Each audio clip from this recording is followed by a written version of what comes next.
Hello, everyone. On behalf of the Mindalia TV team, welcome to Mindalia live streaming. Today, we have the company of Sunny Chase in this space called Pioneers of Possibilities. Sunny is not only the host of this show, but she's also the host of ABC Solutionary Sundays. She is the chief strategist for Whole Lifetimes magazine, the longest running conscious life magazine in America. Sunny is a producer, a moderator, and a mythbuster. Having said that, we want to remind you that Mindalia.com is an international nonprofit organization and that you can help us just by subscribing to our channel, leaving us a positive comment down this video. You can share this content with someone that you know that can benefit or like what we are going to be sharing right now. Now that we said it, we have the company of Sunny and we welcome her. Sunny, how are you? Doing well, doing well. This is, as we know, January 2020. And Myrna, I have this fun habit or actually process that I do where I celebrate my personal New Year's Day on February 1. I And love I that. use, I love it too. And many people know it's because many, many years ago I had eye surgery in January. And so I was just not seeing. And so I decided that I would start February 1st. And then what I realized was it's awesome because Christmas is so exciting with, just so many things going on and everything. And I was never ready to sort of decide what I wanted for my resolutions, start a new year just a week later. It just felt too hurry. No, no, no, no. So what I do, as many of you know, is I take the first 2 weeks. I mean, everybody else, I have parties and do all that fun stuff, but it's like the kickoff of my transition for the month or the year. So I take the first 2 weeks of January and really let go of stuff. I really work it. I mean, I take Epsom salt baths. I do a lot of things to let go, let go, let go. And then I take the next 2 weeks and start really figuring out what the dickens I want, because I think that's one of our biggest challenges sometimes is we know we want more or bigger or better or different, but what is it actually that we want? And so I really look at that and just and work it, work it, work it. And then so my New Year's Day is coming up on Saturday and tomorrow night is my New Year's Eve. So I'm very, very excited. And one of the things that I realized that I was letting go of was certain aspects of my voice, or not using it, or how I use it, or why I use it, and moving into a very different usage of my voice, my placement, my singing, my actual words that I say, what I don't say, and really using my communication mechanism to really work with what my thoughts and my feelings. Um, so that's kind of where I am, girl. I That's where I am. love it. I love it. I remember now that you told me that, and I find it really interesting. I find that, as you say, you have more time, right? And it's like a calmer state of mind in which someone over it passed that frenzy of a new year, and then you have time to figure out your own new year with your own resolutions. What are your resolutions this year, Sunny? So beautiful. And of course, many other cultures have the beginning of the year when it makes a little more sense. When we start having more light and we have the blossoming of flowers and things like that, like the Chinese, Japanese, many cultures do that. And I'm really excited. It's sort of perfect on this day, on my kind of New Year's Eve, going into my personal 2020, to have the incredible and amazing Stewart Pearce. And I just want you guys to know that I've had Stewart on the show many times, different shows I've had, and we've had many fun playing experiences, and we've done all kinds of things. And Stewart has never worked with me specifically on coaching my voice, but he did work with Margaret Thatcher. He worked with Princess Diana, who we're going to talk a lot about today. He's worked with many, many actors and celebrity stars with their voices. And often they have been awarded or receiving Oscars and things like that because Stewart was able to not just, you know, sort of the tenor of their voice or how to pronounce an A or an ah or whatever, but where the voice comes from, you know, in our bodies, maybe perhaps from above if we believe that, from below if we believe that. And so the actor was able to, and he continues working with celebrities and people to bring a different heart. And so, you know, we quietly compliment Stewart in the background for that, and I know the actors do. And so as I'm chatting about how this voice work I've been doing on myself, it's so perfect that we're having Stewart, who has written a book about Princess Diana, and he's taglined it or subtitled it "The Voice of Change." So I'm really excited to be talking all about voice today and many other things because Stuart and I go hog wild. So we don't know where we're going to go. But I would love to bring Stewart Pearce on. And as you know, we will drop in all the magnificent things about him, the books he's written, the people he's worked with, the tours that he takes people on to Egypt, and the sacred journeys he goes on personally and brings other peeps with. And so we'll be chatting about all of that and a lot about, you know, kind of the chaos in the world and Princess Diana's the book coming out just at this very time with Brexit and Meghan and Harry and all of that. So Myrna, may we bring on the wonderful and powerful and magnificent Stewart Pearce. Yay! To pierce through the veil. Welcome to Mindalia, Stewart. Well, thank you. It's wonderful to be here. Thank you very much. And Happy New Year to both of you and to all of the listeners and watchers of Mindalia TV. Thank you, thank you. And to wherever else this show ends up going, which is many places. So Stewart, you were, I believe, able to hear the bit of our beginning conversation. And so I just love you to kind of go right in, if you'd like, to what we were chatting about. Well, as usual, Sunny, you know me, just fire a question and I'll respond. Well, okay, so let's start with maybe we can go right into Princess Diana. And what I'd like to sort of start out with is sort of what I was chatting about with the importance of the voice. You know, we have that. We speak so much about the voice as a mechanism. We also speak of the voice as sort of a symbol. You know, the power of the people, you know, the voice, as you have in the title in the book, The Voice of Change. It means so much more than just a person speaking about let's do something different. You know, the voice of the movement, the voice of the times. I mean, I feel like we have our individual voice and we have a very, very, you know, global voice or bits of voices that come together to create the voice chorus of the world. So I just love to kind of speak about that because I know you have lots to say about that. I know we're going to be amazed. So what I'd love to do is just to show the front cover of the book where we see an image of dear Diana. I know that in the United States of America, she's very much known as Princess Diana, whereas we know her as Diana, Princess of Wales.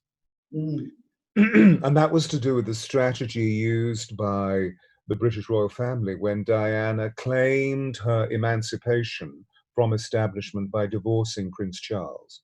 So her HRH, Her Royal Highness, was taken from her and she became Diana, Princess of Wales. I love that order because it means that her personality emerged.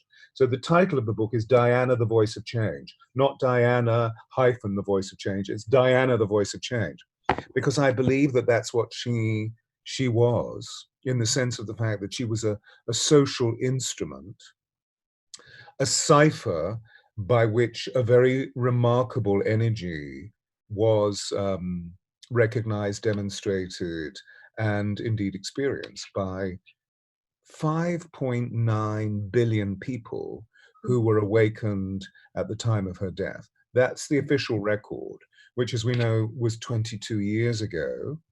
and 5.9 billion people was about 2/3 of the population of the planet.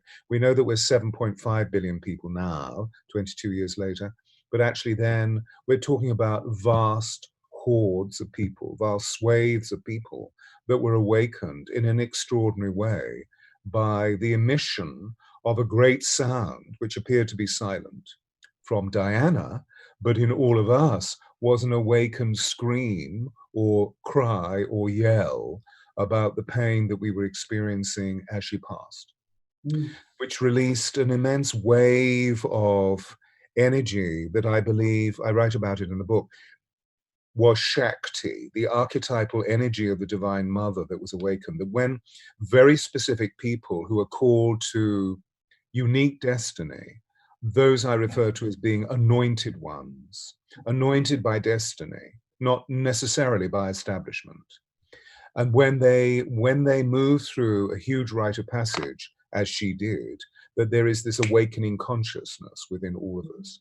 That is the reason for why they are so, whether it was going back in contemporary history, JFK, Dr. Martin Luther King Jr., Bobby Kennedy, or Malcolm X, and then coming right through to the archetypal energy that exploded during 9/11 and preceding that, 97, with Diana. So her voice, as a voice of change, was something that we worked on very consciously. I came along in her life during the last 2 years of her life, when she was beginning to move into the emancipation that I've just spoken of. And that was particularly marked by a number of releases about her life. Firstly, there was the Andrew Morton book, and then, which was a story of her life, where suddenly we began to realize that this royal princess was actually experiencing something completely different from what the British people or the people of the world knew her to be experiencing. Because we all have expectations or anticipations about the way that somebody royal behaves. And what we were beginning to realize is that Diana was, if you like, a social lever or lever that was beginning to open us to the possibility of the fact that although she had a status that was royal, that what she was experiencing within the establishment of the royal family was something completely other than what we anticipated she was experiencing. And that I want to also, Stewart, I want to just interject quickly. I don't mean to step on your words, but I really want people to understand, because they may not, that you knew Diana, that you knew the royal family, you knew well, that's Mary. what I'm coming to, yeah. So okay. Just want to make sure people know that. I was just another person. And then when she emitted not just the book that I'd mentioned, the Andrew Morton book, but then there was the very famous TV interview where she said there are 3 people in this marriage, and revealed a number of other very poignant things about how she was not in antipathy, but in contrast or in contradiction to what was taking place within the royal household. She watched herself on those recordings and realized that she needed to do something about her presence. So that's when I came in and worked with her for the last 2 years of her life, helping her formulate the new persona that was the dream of what she was creating as Diana, Princess of Wales, not as Princess Diana. She was now free from the royal household. She lost the HRH title, and she was free. She lost all of the security people around her, and she was determined to become the compassionate witness of what her heart's content was all about, which she'd been doing for years. It's just that then it became publicly much more fully recognized. I see. So our voices are at the very core of our beings. We tend to take them really for granted, but actually sound is at the core of creation. And so the way that we create ourselves is through the way that we make sound. So the big question is, are we producing sounds that are full of harmony, and therefore bringing the symphony of ourselves into a beautiful vibrational consort, or are we out of harmony?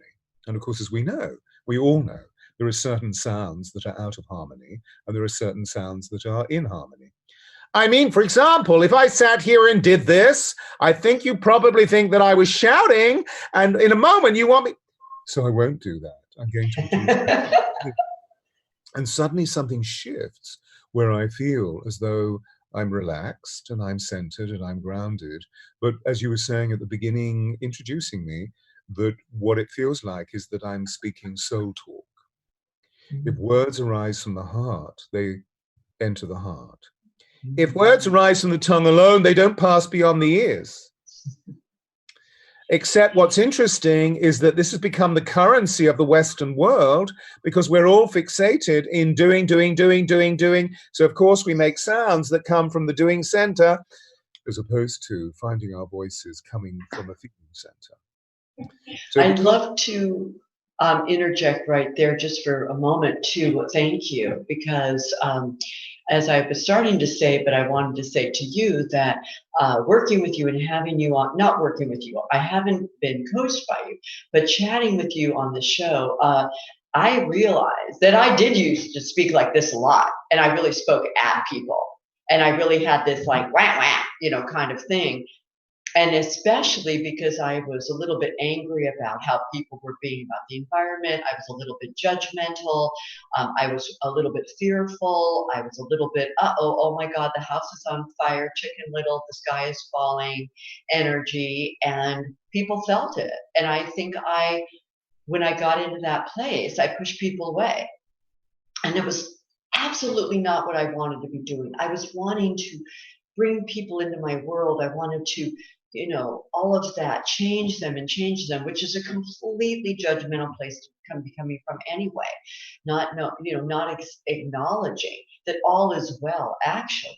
So somehow or another, and I catch myself still, I have to admit, but I will remember your wisdom about that, and I will calm down and bring my voice in and find my heart and speak from there. And again, calm the bleep down. So thank you for that. And I really do feel, I know people have actually commented to me. Sometimes they don't know what it is exactly, but I just know they're more, just the energy, they're more willing to play with me. They're more willing to interact with me. They're more willing to listen to me. And I'm more willing to listen to them. Because I'm not coming from a place of, wah, wah, wah. I have to tell you my truth. You don't know the truth. Again, the sky is falling. I come from a place of all is well, and I have some knowledge if you'd like to know it. So it's a completely different place to come from. Beautiful, yeah. And I feel that, what we're describing is that this is why I call it the voice of change, because the voice of change is the voice of love. That, I'm going to say something a little bit odd and possibly ridiculous, but when we go into the very heart of our lives and we see what's happening in the world where there isn't heart being illustrated, demonstrated, or accessed, we realize that the era of data collection is really over. But what we need to do now, obviously, our computers and our artificial intelligence is always going to be summating and collating data. But the point that I'm making is surely that what we need to do is to reach deep into what you were just describing and realizing that the data that we have, the data that we go on processing and identifying for ourselves needs to be placed in a radically different area of our bodies, because the sounds that we've been producing have created the whack, whack, whack that you were talking about, have created disharmony, have created division, have created aggressive competitive mechanisms.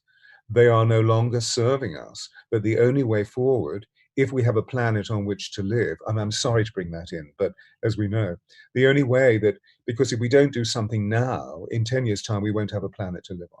So surely the voice of change is the voice of love, that we all come together and recognize that there's a deeper, more serious question and conversation that need, a series of questions or conversation that need to happen. And indeed, this was what really took place during that time 22 years ago when Diana was going through what we now recognize as a spiritual renaissance, which can often be referred to as death, and how she awakened people to the consciousness of, I need to release the anesthesia of around my heart. And I need to recognize that the heart is the seat of the soul. And if I live in my heart, then compassion, empathy, love, inclusivity, and a release of the injustices, a release of the disparities in our lives suddenly evaporate, and we move into a much truer, more honest, more authentic way of being, the voice of love. Ooh, beautiful. Mirrored, of course, as we see recently, by the most amazing woman, Marianne Williamson, whom you and I both know, who has been striving to become a Democratic nominee to be elected as president. It hasn't quite worked out for her literally in that direction because of the costliness of moving forward, so she's withdrawn. But we've seen her evince the politics of love through the voice of love. So her message was something very different from the other politicians, which was a major criticism from the political establishment, of course, that she wasn't a political mechanic. But at the same time, through the voice of love, she shared with us some very remarkable truths from her own perception that I believe Diana was also sharing through her perception. But Diana was less talk and more action, whereas Marianne was involved in a political forum where she needed to speak. But what Diana did was to go at least twice or thrice a week. She would go in the evening when not engaged in a royal or state occasion. She would just appear at a hospital and go to somebody's bedside. Can you imagine Diana arriving at a hospital with all the nursing staff going, "Oh my gosh," while she said, "Is there anybody terminally ill? Show me where they are," so that she would go and sit and be with them. Mm-hmm. These people, she did this all her life. And I remember meeting some of the people that she touched. And so they're still alive. So I was able to interview them for the book. And they all said something in common, which was, when Diana looked at me, I feel that I was being looked at by an angel. Ooh. And when Diana touched me, electricity moved through my body, a light moved through my body that I can still feel. Was she an angel?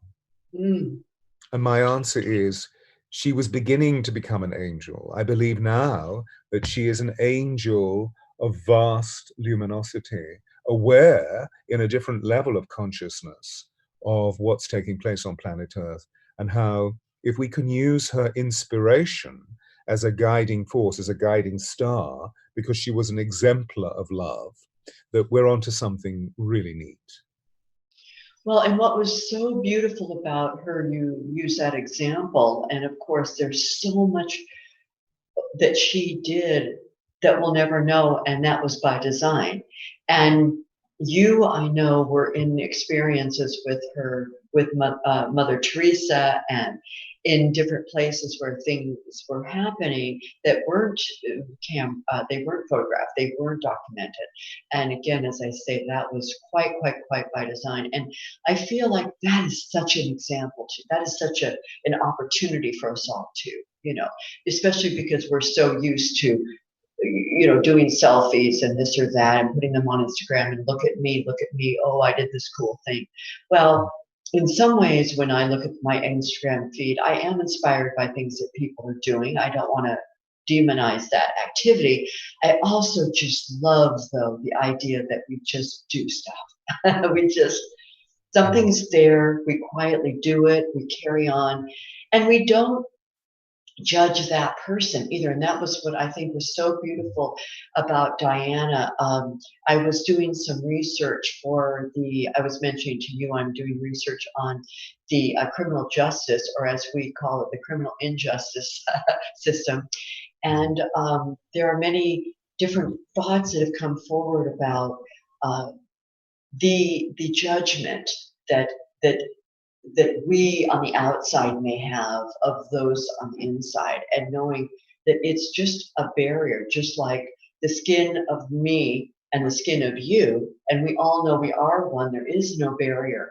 So this sort of, well, we will take care of you poor plebeians and all of that, this sort of holier than thou vibe that's pretty rampant even in the sacred spiritual world. It's like, oh, well, we've got it, and we'll bring you some of our yummy goodness for you to sprinkle on you.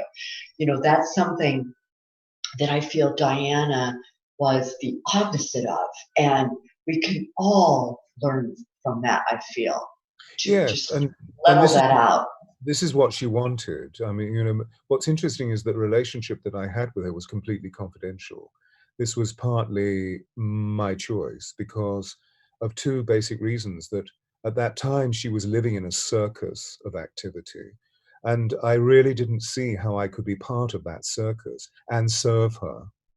Secondarily, many people like me, therapists, coaches, had worked with her and then had taken their stories to the daily tabloids. And that pained me deeply because I could see within Diana there were many scars of betrayal. And so my statement to her was, I want this to be a completely confidential relationship.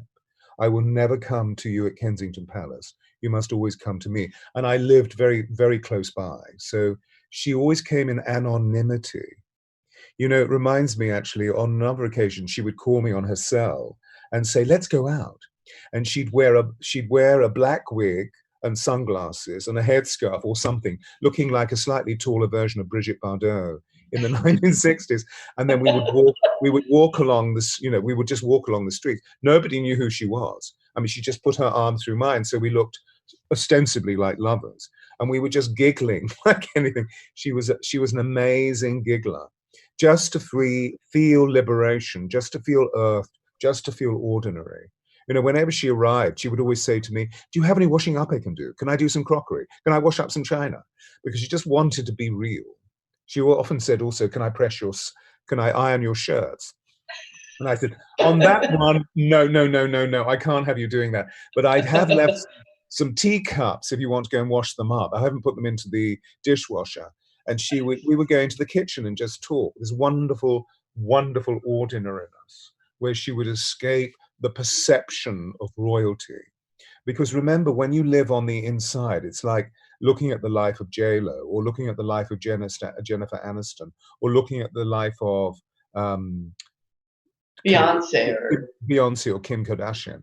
On the inside, they don't believe that they're famous. It's we who see them to be famous. So that, in other words, fame is a thought projection that we place on the screen that their personalities effectively create. Now, of course, in celebrity, we know that the ego of the individual can believe in celebrity. So when we meet them, what happens is we meet celebrity, we don't meet who they truly are. But the young ones are onto something interesting. And I feel that that's why, for example, Gaga and Bradley Cooper made The Star is Born, because what they wanted to do is to strip away the mask of stardom and just show something which was utterly real. And then continue, but it was actually a real illusion, wasn't it? Because they gave the impression that off screen they were madly in love with one another, but what they wanted to do was to create that. So at the Venice Biennale, we see them looking into the eyes of one another as though they're making love. They wanted us to believe that because of the on-screen life. But really, you know, in secret, they were going back to admiring one another, honoring one another, liking one another immensely, but not being in love with one another. And so these are some of the textures that Diana and I were able to examine, just simply to look into what her challenges were and how those challenges could be moved into being opportunities. So the book is actually a workbook. They're all of the major exercises, major affirmations, major meditations, or awarenesses, sensory awarenesses that we worked on together. I'd forgotten. You see, I'd actually made sure that my journal was full of a record of the things that we did together. So I put it all into the book, including how can somebody like this beautiful, beautiful, beautiful empathic being, could she become literally the queen of everybody's hearts? Yeah. And what we realized is that we needed to ritualize that notion, meaning that we knew that she wasn't going to become the Queen of England and sit in the coronation chair. Right in the middle of the consecration ceremony of the coronation, there's a unique piece of magic where the high-ranking priest, in the form of the Archbishop of Canterbury, places oil on the hands, the breast, and the forehead of the monarch. And in that moment, they become an otherworldly high priestess or high priest. This is why, for example, Elizabeth II will never abdicate, because she believes that she's an anointed one, and therefore will fulfill that duty, that anointing, all the way through until her last breath. So we knew that Diana was not going to be consecrated formally, but I said, I feel that this rank that you're maneuvering yourself into, that the British people and the people of the world want you to fulfill, what we need to do is to ritualize it. All of this is in the book, in the last chapter. There were 7 points of consecration that we moved through, which were pinnacle points of awareness that allowed her to embody the nature of her sovereignty. And that is when her radiance ignited and she became even more beautiful. It's when the Testino photographs were taken. It's when we suddenly saw her with very, very short hair at a reception in New York City, where she just looked amazing. Obviously she'd worked on her body and she was employing new stylists, new designers that were not around during the early part of her career as the people's princess. You remember those huge mutton chop sleeves and the bouffant hair? Everything was being tapered into becoming a svelte, executive Diana, Princess of Wales, that was really about her mission, which was all charitable. Yes. And demining our beautiful planet. And exactly. But it's all in the book. But I promise you, Sunny, it's not a diary. It's not a chronicle. It's not a kiss and tell. There is exposition about what was going on in her life. But actually what I do is I answer the unanswerable and question the unquestionable and encourage people to believe in the unbelievable. So beautiful. Was she killed? So I go into all of that. Ooh. Well, what I'd like to do for a minute is to broaden our microscope a little bit and bring this into the concepts of, a couple of things I was thinking about when we're talking about this sort of thing and the opening of the heart. And if you would chat for a little bit, I know I didn't ask you this before, but we're right now in LA, and of course in the world, again, like you were saying about that moment, August 31st, when Princess Diana left us 22 years ago. And then we just have this Sunday, and on a Sunday, on the sacred day of the week, Kobe Bryant leaving us. And it's odd, but just saying those words, it makes me want to cry right now. And I don't even understand why exactly, but I'm so emotional about it. And of course everyone is, and there's just, when you drive the streets of LA, there are already huge billboard signs saying "We love you, Kobe," and and what day is it today? Thursday. It's just big. So I love for you to chat to that a little bit. So there are 2 possibilities or 2 dimensions that come to my consciousness. Firstly, there is the inevitable feeling that most of us experience, which is called loss, because a dear one has departed rather, and a dear one of considerable vibration, which takes me to the second stage, which is that this being that you're referring to wasn't simply a human being, but was a world servant. And the world service that they gave became a filter or a cipher by which something else could be read. And so I feel that our tears are in celebration of their service and how, being in that quality of service, they resonated the zeitgeist, they resonated the spirit of the times. And so we see when they move on through passing, through death, that area of timing is no longer. We're moving on. And of course, we can see that there are many movings on, there are many senses of becoming something else in people's lives individually and collectively at this time. It's a time of renaissance. We can't call it that because we're living it. But in 200, 300 years' time, our children's children will say, oh, they were living a renaissance, meaning a time of monumental change. And so I feel that we're essentially, this is what Diana did, because she was living in a system that was essentially based on an old style of governing that she didn't fit into. So she was repudiated and rebuked by the system, but loved by the people. Because the people were saying, we're no longer interested in the system. We're no longer interested in this form of management. It doesn't express compassion. It doesn't express empathy. It is archaic and it needs to change. And I feel that we're seeing it. I know when we were sort of chatting before coming on air, that we were saying, isn't it interesting that Diana's legacy and her prophecy is living out through her children? And particularly now that Harry is married to this remarkable young woman called Meghan Markle, who is encouraging another shift to take place. And of course, it's not what the press say is going on. It's not. That's not what's going on.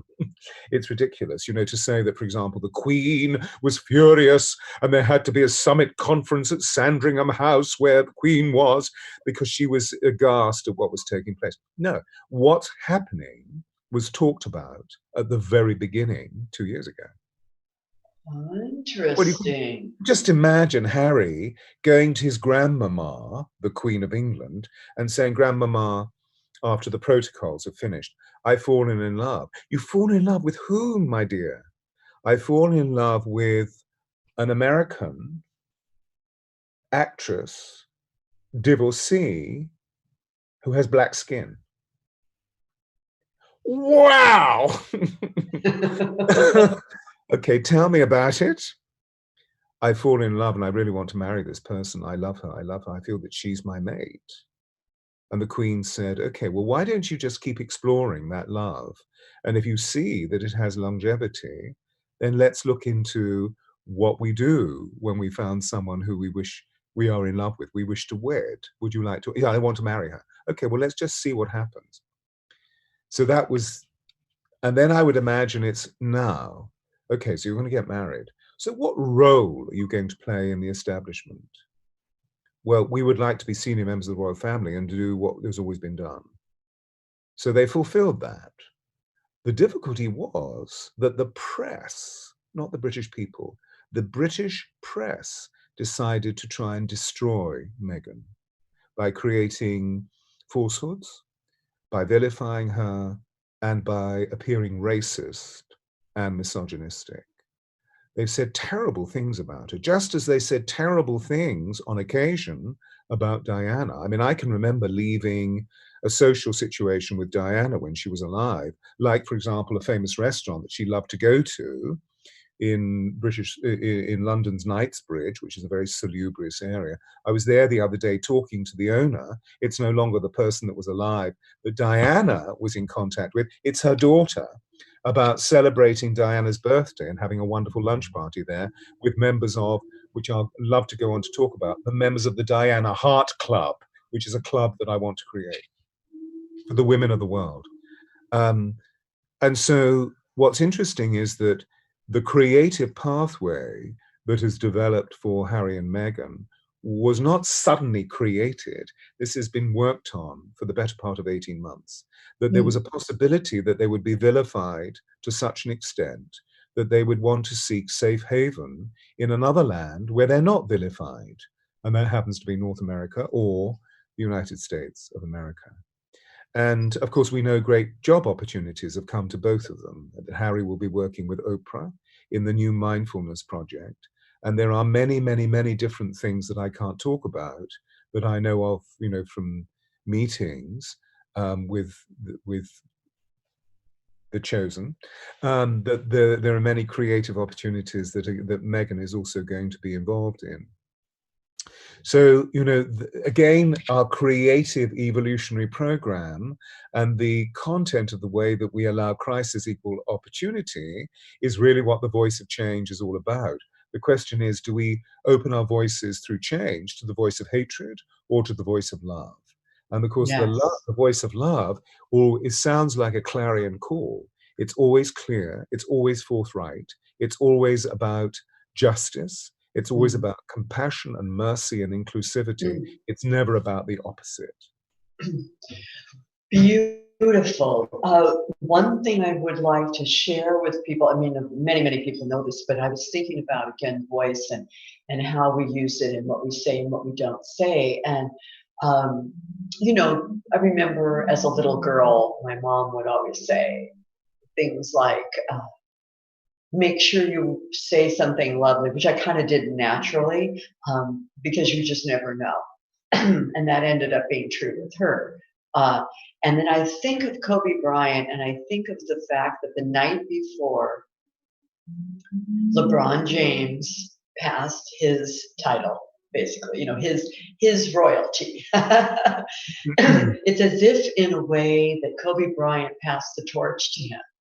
And I feel also so grateful for both of their hearts, that Kobe was so gracious about it, and that LeBron was, and that makes me cry too, that LeBron was so gracious about it, because I think of those two hearts, like there's all these millions and millions of people, but I think of those two people, and what that meant to Kobe. And I'm sure, it was coming, like LeBron was, coming with the torch, that he was going to most probably pass his place in the sand, Kobe's place.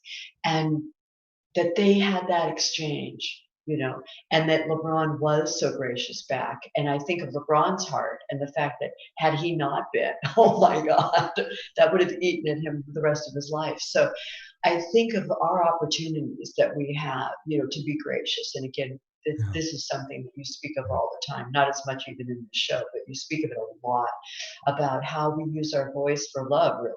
And Yes. so I think of that example, that Saturday night, the eve of the passing, as such a sacred moment, really, the passing of the torch. Yeah. And you see, this was at the very core of the exchange that Diana had through those 2 years. We didn't know they were the last 2 years, but they were the last 2 years of her life. And how the three graces, she lived by the three graces, which we used as a creed: gentleness, gratitude, and generosity. That they are the expressions of grace. That grace, which is really received from the divine. Are we graceful? Are we gracious? It's interesting that Princess Grace of Monaco was always considered to be Her Serene Highness, that she had this extraordinary ability to emit gentleness, gratitude, and generosity, as Diana did. So it's interesting that these amazing people, like, as you're saying, like Kobe, come along to remind us of what is most real within us. Sometimes we lose perspective, don't we? Because after all, life is so amazingly busy, doing, and particularly shockingly so at this time, because we realize that we're looking into our major power centers and we're not seeing what we would like to see.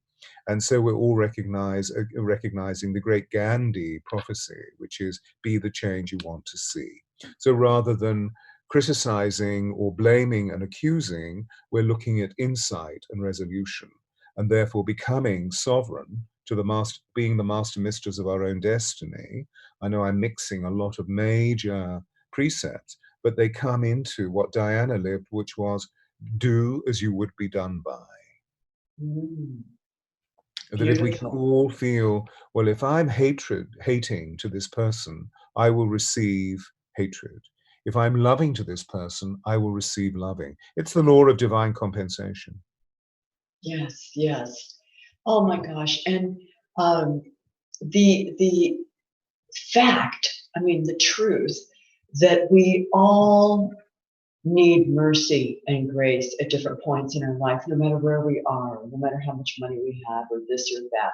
We're not protected. There's no wall around us. There's no fence high enough to protect us from a time or a place where our heart, where we need grace, where we need mercy from our fellow people, from ourself.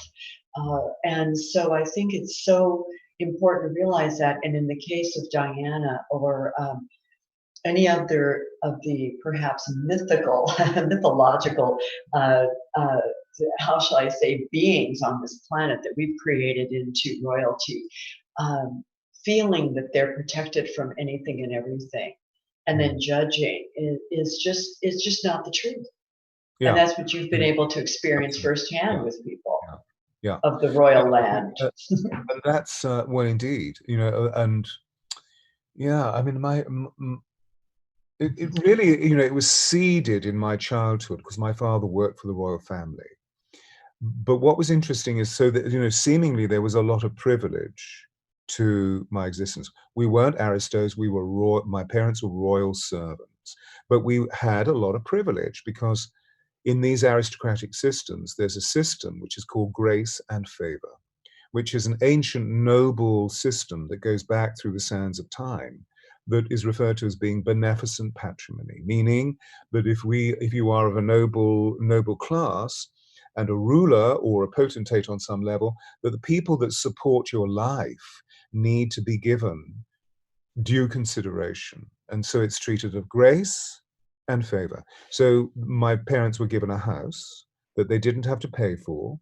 They paid for the fuel bills, but actually the house was given. And I can remember, my parents died very young, but I can remember the house that my mother was given when my father died, which was removed from the close proximity to the royal presence, of course, because that was no longer necessary. But they said that they wished her to have this in perpetuity. So there were all these fringe benefits going on, However, the point that I really wanted to make was that living within the construct is very different from what we think it is. So, for example, going back to Diana, one of the most extraordinary things about Diana was her true ordinariness, that she was really, really earthed.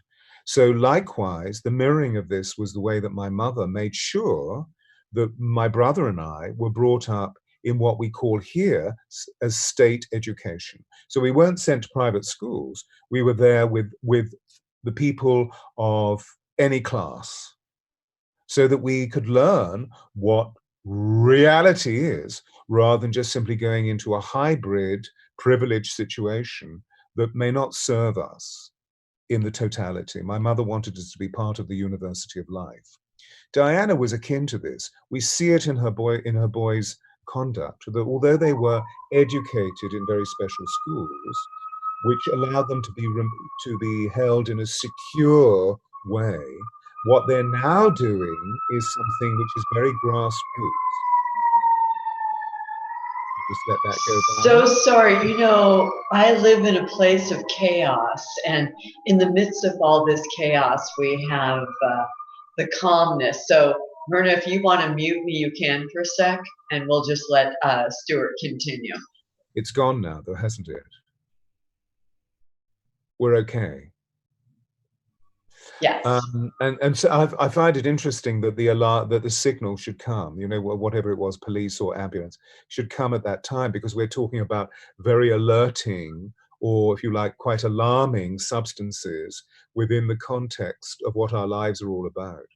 Yes. So we're really beginning to reinvestigate the notion rather of sovereignty, and realizing that the patriarchy meant that we had to give our power away to the teacher, the judge, the policeman, the president or the monarch or whatever. And now, evidently, that's all completely inappropriate, because we're learning where the king, queen sits within our own being, so that we can become the sovereign of our own lives. And therefore, we're creating, it seems still, other people who are taking on sovereign status on the outside of us. And this we call celebrity consciousness. And all of those people, they may be gifted and they may have extraordinary lives, but inside they wake, like you or I, to good days or foul days. They either drink their coffee or they drink their juices, their smoothies, and they need to go into the bathroom and do exactly what we do. They're not they're not saved from that. But then, of course, they realize that they have images that they need to foster and maintain. So they have a certain amount of liquidity of profit. So they're able to spend money on designer clothes, and my hairdresser comes and does my hair, whatever. And so they present to the world a standard of excellence that we can all look up to, which hopefully makes our own lives better, or encourages us towards an inspirational route of process, whereby we always sign our lives or our work with the autograph of excellence. But most of what we see is just a projection. Do you see what they're living? And this is the point that I wanted to make. And what Diana was living is this extraordinary feeling of complete ordinariness. And therefore reminding, well, if I'm this ordinary, what I need to do is to be very defined about the way that I live my life. I need to live my life mindfully and consciously, using gentleness, gratitude, and generosity wherever I go. And I feel that we saw that, you know, when she shook the hand, not with gloves, but bare flesh, of an AIDS patient, she literally shook the world. It's interesting. But that was a gesture of... That gives me the chills. Yeah. Because up to that point, we didn't know the potency of HIV or AIDS. We just knew that if you caught it, you died. And so it was life-threatening. Of course, we know that that's been completely recharged or re-identified or reconfigured. Well, you know, the other thing that she did, and many of us may remember, but many of us may not have seen it, is that she was one of the first to bring attention to the landmines in our beautiful Mother Earth's body, and in many, many places. And there is no indication of where the landmine is. I mean, that's the point of it. And so she actually went to landmine places and walked the landmine, or walked the land. And she did have a suit on and whatever, but she walked the land with her tennis shoes on and her short hair and her sunglasses or whatever, and in very, very dangerous places. And honestly, at any one of those moments or seconds, she could have been taken out. So that's no joke. So I know other friends of mine who've worked at Roots of Peace and other organizations that work demining, and but she was absolutely the the tuning fork for that message. And unfortunately, we still have landmines. We had 70,000 at one point. I know we have less, and now we do have dogs that are trained and mechanisms. But in the day when Diana was doing that, we did not have that. So we bless her for bringing attention to that as well. I mean, many things she did that were quiet and but mighty, mighty things. Oh, sure. There was a time when she visited Kosovo, which at that time, 25, 26 years ago, was going through internecine conflict. There's like revolutionary war going on within those countries. And often she couldn't speak the language, or there wasn't an interpreter handy. So she would just walk up to a woman who was in distress and just hug them, so that they could feel her love, her charity, her care, her empathy. And I remember saying to her, darling, should you really be doing this? And she said, Dr. Martin Luther King said, if we don't have something in our lives that we're willing to die for, we're not truly alive. Yes, yes. And so when this happens, it's rather like a mother looking after her babes. The female lioness will only allow her cubs to eat first. She will keep the male lion away ferociously. The cubs eat, and then you eat. It's the same thing, isn't it? And so Diana was showing the force of the universal love that poured through her. I have a feeling that this is why Mother Teresa saw her. Because on the first occasion when we went to Calcutta, Mother Teresa was very unwell, and she'd been taken to Italy, so she wasn't there. But the sisters in the hospice took Diana in, by themselves, into their chapel, and they sang to her. I remember her telling me afterwards. And they sang to her, I believe, the Lord's Prayer and the Magnificat, which is a celebration of the divine feminine in the form of Mary. And she said that when they did this, that she felt a beam of light come into her. And as a result, she knew what her destiny was. As a being of grace, she knew that what she needed to do was to move forward and touch people with that grace in the way that we know the records of the great saints or the records of the great masters and mistresses have been recorded, that when Jesus touched somebody, they felt the ray of divine grace, which is a God-given energy, moving through them. Now, this she did without that intention. Oh, I'm going to be a saint. I'm going to be, she just simply did it because it was a question of, well, who else is going to do it? As she often said, a hug is completely environmentally friendly. Well, what makes me, there's something that you're saying about that, and I'm literally picking up my phone because there was something that I wanted to read to you, because what you're reminding us, all of us, is none of us are Princess Diana or Diana or Voice of Grace, but all of us are whoever we are. And I know that we all feel that we all know there's something for us to be doing. I mean, we know that. And many of us don't know exactly what it is.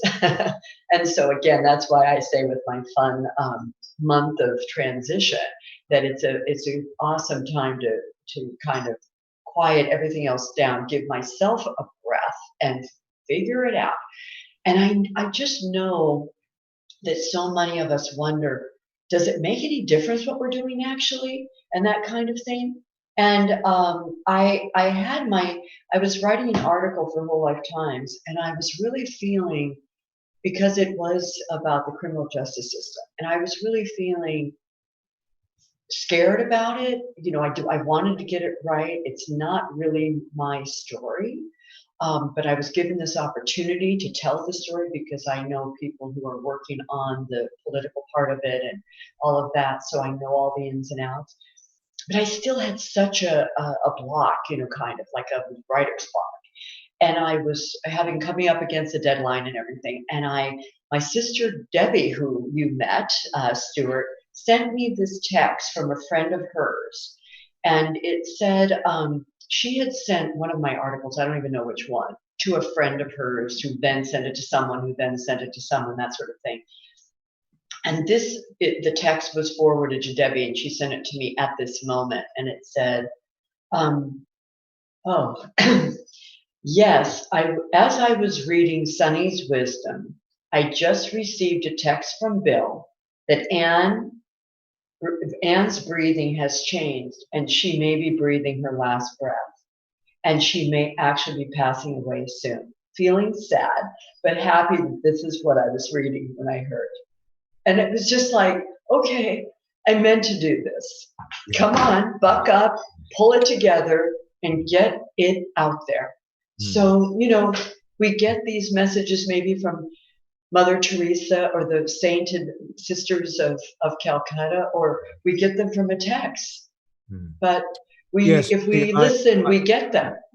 I feel that this is the soul, that what you're speaking, what you're sharing with us, this is the soul of the voice of change. Oof. I feel Myrna coming in, and I know that means that our timing is coming to an end, Stewart, and you and I, we can chat for hours. And so I want to make sure that we have about 2 minutes. So I just want to make sure that people know how to get to your website and that sort of thing. And also to congratulate you that your book has been out for about 10 days and it's already a sensation on Amazon. So congratulations. It's been a project for many years. I know we've had many dinners about it, and when should it come out and why should it come out and all of that. And so I bow to you. Congratulations. Bless you. Thank you.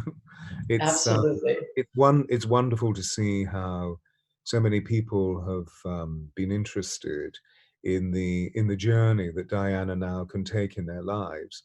So I'd love everybody to tune into www.dianathevoiceofchange.com, okay.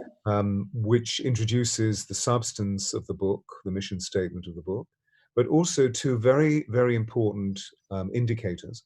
One is the Diana Heart Path, which will be a series of workshops, all derived from this, so that people can literally embody the experience of what Diana had embodied, with the belief that, well, if it worked for her, why can't it work for everybody? Absolutely. And Amen. Amen. Amen, y'all. Amen. I'm just thinking, I've been watching a bit of RuPaul, and I just love RuPaul. I think he's one of the most brilliant people. Absolutely extraordinary man.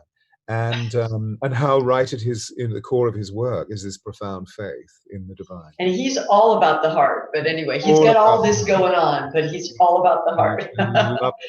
And so the second is the Diana Heart Club. I'd love everybody to tune into that, because the first major reckoning of this will be the Diana Heart Conference, one to be held possibly towards the latter part of this year in New York City, and one in London, where people Beautiful. can attend and listen to amazing, let's say to begin with, amazing women like yourself, like Marianne, like Oprah, like Brene Brown, etc., talk about what their leading edge principle is in the effication and the ascendancy of what the voice of change is all about, which is essentially the voice of the heart, the voice of love. Beautiful. And Myrna, I will do your honors of just letting people know where I am. So I will be here next Thursday, as you guys know. I'll be on Solutionary Sundays on ABC KMET. I will be, you can find me, you can actually Google my name, Sunny, Chayes, and the articles from Whole Lifetimes will come up online, because they are so groovy doing that now. And that's a new development. And on all of the other ways, and it's Sunny Chayes. So, Stewart, again, thank you for bringing the heart. And please buy the book. and then go to Amazon and write a sentence and give it a star. Thank you. What that means very simply is that not only is the book celebrated, but more people get to hear about it. Yes, absolutely. So thus far, I've had really, really amazing statements being made to me about the nature of the book. But what it does is to disseminate to other people. So it becomes a mini revolution in its own way. Let's be revolutionaries. The revolution of love. Let's do it. And until next time, guys, I'm going to blow out my candle, but let us use our voice for our own personal change and our own personal truth. So until next time, this is Sunny. Thank you. Thank you again for allowing the Mindalia TV cameras to be a channel for your ideas. And before we leave, we just want to remind the people that are watching that Mindalia.com is an international non-profit organization, and that you can collaborate with us by liking this video, subscribing to our channel, leaving us a positive comment, or just sharing with someone that you think that may like the content that we have been discussing here today. Having said that, we have nothing else to say, but again, thank you, and until the next Mindalia live streaming. Bye-bye.